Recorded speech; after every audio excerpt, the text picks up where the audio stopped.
આપણે ચિત્રાવળનો પુલ 3 વર્ષથી આ બંધ હાલતમાં છે અને પાસી થઈ ગયેલું છે 14 કરોડ 12 લાખમાં, પણ હજી સુધી આનો કોઈ આપણે ઉકેલ આવેલો નથી કે આમાં આપણે ક્યાં આનું ઘટતું હોય છે કામ કે શું હશે એ આપણે કંઈ ખ્યાલ નથી.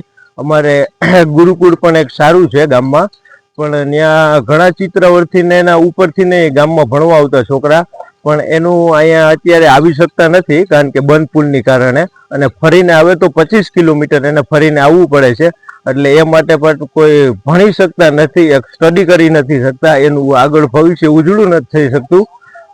અને એસટી વાહન વ્યવહાર ને બધાય બંધ છે. એક મોટરસાઇકલ પણ અહીંથી જતું નથી. મારું ખેતર અહીં પાછળ જ છે, પણ મારે જવું હોય તો મારે 22 કિલોમીટર ઘૂમરો મારીને જવું પડે.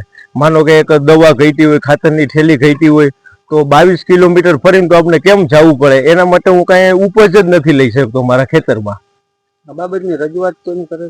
આ બાબતની રજૂઆત પોર પણ આપણે મીડિયા થ્રુ કરેલી હતી કે આ પુલનું અમારે કંઈક કામ કરો, પણ એ પછી કોઈ આવેલું નથી. અમને જેસીબી આવ્યું હતું અને અહીંયા પારો કરી ગયું, એટલે હવે એ પારો પાછો ક્યારે તોડી જાય અને શું કરે. નકર સરકારશ્રીને એક માંગ કરી છે કે 2 ઉડકા આપી દો, અહીંયા ખેતરે જવામાં અમે ઉડકું લઈને વહી જઈને ઉડકું લઈને પાછા આવતા રહીએ. અમારી માંગણી એવી છે કે આ જામકંડોરણા અને ઉપલેટા 2 તાલુકાને જોડતો રસ્તો છે કે જેની વચ્ચે મોજ નદી આવેલી છે, એની ઉપર આ કોઝવે આવેલો હતો જે છેલ્લા 5 વર્ષથી તૂટી ગયેલો છે.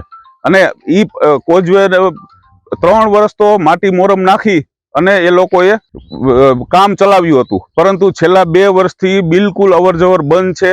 અને આમાં ડાયવર્ઝન કરેલું હતું, જે પણ આ લોકો આવી અને ચોમાસા પહેલા ડાયવર્ઝન પણ બંધ કરી ગયા છે, રોડ સદંતર બંધ કરી ગયા છે. અમારે આ લોકોને 15 થી 20 ગામના કંડોરણા તાલુકાના લોકોને ભાઈઅદર ઉપલેટાની ખરીદી હોય, વિદ્યાર્થીઓને અભ્યાસ અર્થે જવાનું હોય, દવાખાને જવાનું હોય, તો પણ આ રસ્તો ખૂબ જરૂરી છે, પણ આ લોકો કોઈ પણ ધ્યાન આપતા નથી. ધારાસભ્ય મહેન્દ્રભાઈ પાડલિયાએ આ બ્રિજનું કામ 14 કરોડ ને 12 લાખના ખર્ચે મંજૂર કરાવ્યું છે, પરંતુ આજ સુધી 2 વર્ષ થઈ ગયા છે. 2 વર્ષમાં આ કામ શરૂ થયું નથી.